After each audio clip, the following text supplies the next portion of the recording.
प्रभागातील विविध प्रकारची कामे करण्यासाठी नगरसेवकांनी पालिका आयुक्तांकडे कोट्यवधींच्या निधीची मागणी केली आहे.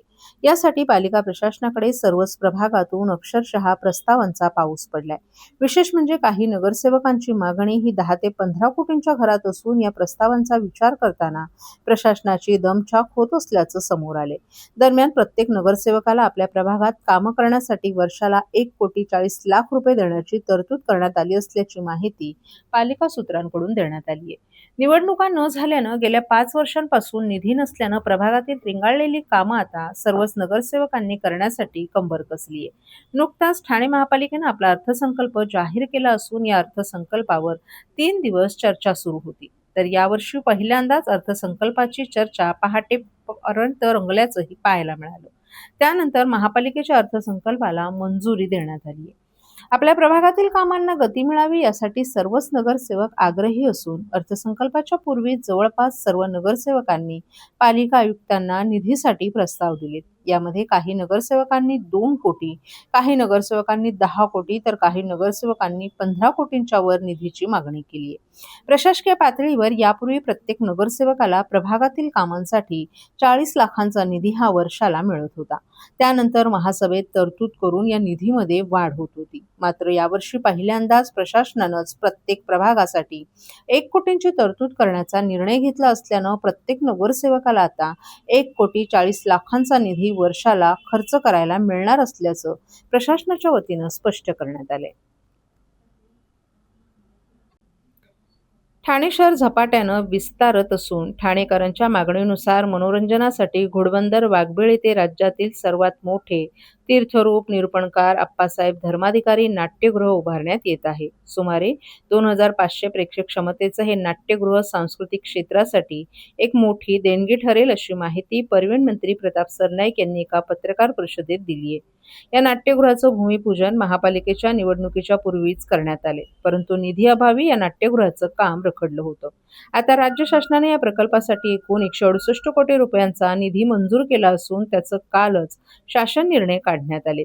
पहिल्या टप्प्यात 85 कोटी तर दुसऱ्या टप्प्यात 53 कोटी रुपयांचा निधी वितरित करण्यात आलाय. यासाठी उपमुख्यमंत्री एकनाथ शिंदे यांचे आभार मानत येत्या 3 वर्षात हे नाट्यगृह ठाणेकरांच्या सेवेत दाखवलेल्याचं सरनाईक यांनी सांगितलं. सुमारे 7,300 चौरस मीटर क्षेत्रफळावर उभारल्या जाणाऱ्या या नाट्यगृहात 2,500 आसन क्षमता असेल.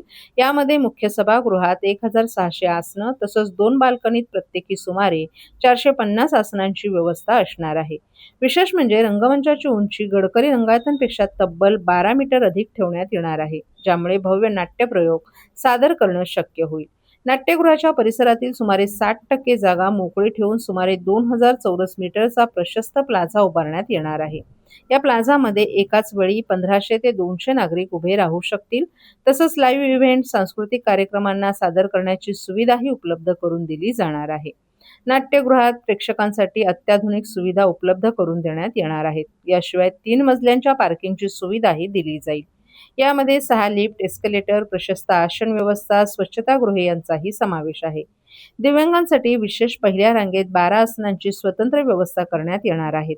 तर कलाकारांसाठी स्वतंत्र लिफ्ट, बॅकस्टेज सुविधा तसंच 2 मोठे बँकेट हॉल उभारण्यात येणार असून त्यातून महानगरपालिकेला उत्पन्न मिळेल. नाट्यगृहाच्या देखभालीसाठी हे उत्पन्न महत्त्वाचं ठरणार आहे. या प्रकल्पाच्या नियोजनासाठी लवकरच रंगकर्मी, दिग्दर्शक आणि कलाकारांची बैठक घेण्यात येणार असून त्यांच्या सूचनांनुसार पुढील कामाला सुरुवात केली जाणार असल्याची माहिती सरनाईक यांनी दिली आहे. हे नाट्यगृह केवळ ठाण्यासाठी नव्हे तर आपल्या राज्यासाठी सांस्कृतिक वैभव ठरेल असा विश्वासही सरनाईक यांनी व्यक्त केलाय. बघा, ठाणे पूर्वीपासूनचं साहित्यप्रेमी आणि नाट्यकर्मीचं शहर म्हणून ओळखलं जातं. उलट मी तर नेहमी म्हणेल की मुंबईनंतर ठाणे आणि पुण्यामध्ये नेहमीच सांस्कृतिक देवाणघेवाणीसाठी कोण पुढे याची चर्चा होत राहिलेली आहे. आणि आम्ही प्रत्येक वेळेस दाखवून दिलंय की ठाणे कुठल्याही परिस्थितीमध्ये कमी नाहीये. आम्ही नेहमीच दाखवत आलो ठाणे तेथे काय उणे, आणि सगळ्या नाट्यप्रेमींसाठी ही एक पर्वणी ठरणार आहे. आणि शिवसेना आणि एकनाथ शिंदे साहेब फक्त घोषणा करून थांबत नाही, ती याची पूर्तता करतात. खरं तर आम्ही हे 3 महिन्यापासून सगळं आमचं चालू आहे, परंतु आम्ही लोकांपर्यंत आणलं नव्हतं. काल जेव्हा राज्यानं GR काढला 138 कोटी रुपयाचा, आणि GR काढल्यानंतर ते आता कामाला जेव्हा सुरुवात होणार आहे तेव्हाच आम्ही याची अधिकृतरित्या घोषणा केली. आणि माझ्या मतदारसंघातला लोकप्रतिनिधी म्हणून सातत्याने घोडबंदर वासियांची जी मागणी होती, मला अभिमान आहे की या घोडबंदर वासियांची मागणीची जी आहे ती पूर्तता आम्ही करतो. 100% राजकीय सभा बघा, राजकीय सभा ही दुय्यम गोष्ट आहे. आमच्या दृष्टीनं नाट्य रसिकांना पर्वणी देणं आणि प्रामुख्यानं काही मोठ्या संस्थांचे कन्व्हेन्शन होतात, त्या आपल्याकडे मोठं कन्व्हेन्शन सेंटर नाही, तर ह्या नाट्यगृहाच्या माध्यमातून एक चांगलं कन्व्हेन्शन सेंटर सारखं सुद्धा नवीन कन्व्हेन्शन सेंटर होईपर्यंत, ते पण आम्ही प्रपोज केलेलं आहे मोगरपाड्याच्या कारशेडच्या जागेत, पण नवीन कन्व्हेन्शन सेंटर होईपर्यंत या नाट्यगृहाचा सुद्धा वापर त्यासाठी केला जाईल. सर्व नागरिकांना आवाहन करण्यात येत आहे की सध्या डासांमार्फत पसरणाऱ्या डेंग्यू या आजाराचा प्रसार रोखण्यासाठी प्रत्येकाने पुढील प्रमाणे कार्यवाही करावी. डेंग्यू आजार एडिस इजिप्ती हा डास चावल्याने होतो. या डासांची पैदास साचलेल्या किंवा साचवलेल्या स्वच्छ पाण्यामध्ये होते. 8 दिवसांपेक्षा जास्त दिवस पाणी उघडे व साचून राहिल्यास त्यात डास अंडी घालतात. अंड्यांच्या अळ्या तयार होऊन पुढे डास तयार होतात. यासाठी आपल्या घरातील पाणी साठे, उदाहरणार्थ बॅरल्स, पिंपे, टाक्या, हौद, रांजणे इत्यादी दर आठवड्याला रिकामे करून घासून पुसून कोरडे करून पुन्हा भरावे. 1 दिवस कोरडा दिवस म्हणून पाळावा. पाणी साठ्यांना घट्ट झाकणे बसवावीत किंवा जुनी साडी, चादर, धोतर यांनी बांधून झाकून ठेवावीत, म्हणजे डास त्यात जाऊन अंडी घालणार नाहीत. घराच्या गच्चीवर, आजूबाजूला, अंगणात कोठेही पाणी साचू देऊ नये. भंगार सामान उघड्यावर टाकू नये, उदाहरणार्थ टायर्स, प्लास्टिक सामान, कुंड्या, टाकाऊ वस्तू इत्यादी. अशा सामानात पावसाचे पाणी साठून त्यात डेंग्यूच्या डासांची पैदास होते. घरातील कूलर्स, फ्रीजच्या पाठीमागील ट्रे हे देखील वेळोवेळी कोरडे करावेत. लक्षात ठेवा, नुसत्या फवारणीने डास घनता कमी होत नाही, तर त्यासाठी डास पैदास ठिकाणे नष्ट करणे ही आपल्या सर्वांची जबाबदारी आहे. कोणताही ताप अंगावर न काढता जवळच्या शासकीय रुग्णालयात मोफत औषधोपचार घ्या. अशा प्रकारे नागरिकांनी सहकार्य केल्यास डेंग्यूचा प्रसार रोखणे सहज शक्य आहे.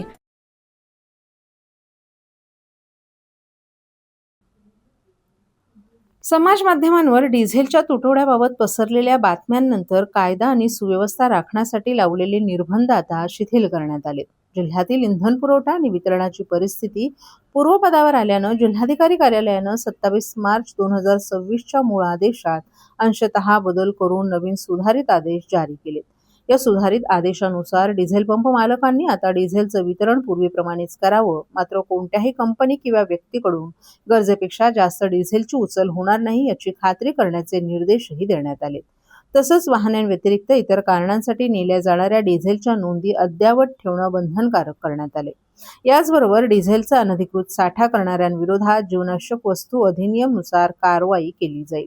तसंच या आदेशाचं उल्लंघन करणाऱ्यांवर पेट्रोलियम नियम आणि भारतीय नागरिक सुरक्षा संहिता 2023 आणि आपत्ती व्यवस्थापन कायदा 2005 मधील तरतुदीनुसार दंडात्मक आणि फौजदारी कारवाई करण्याचा इशारा प्रशासनानं दिलाय.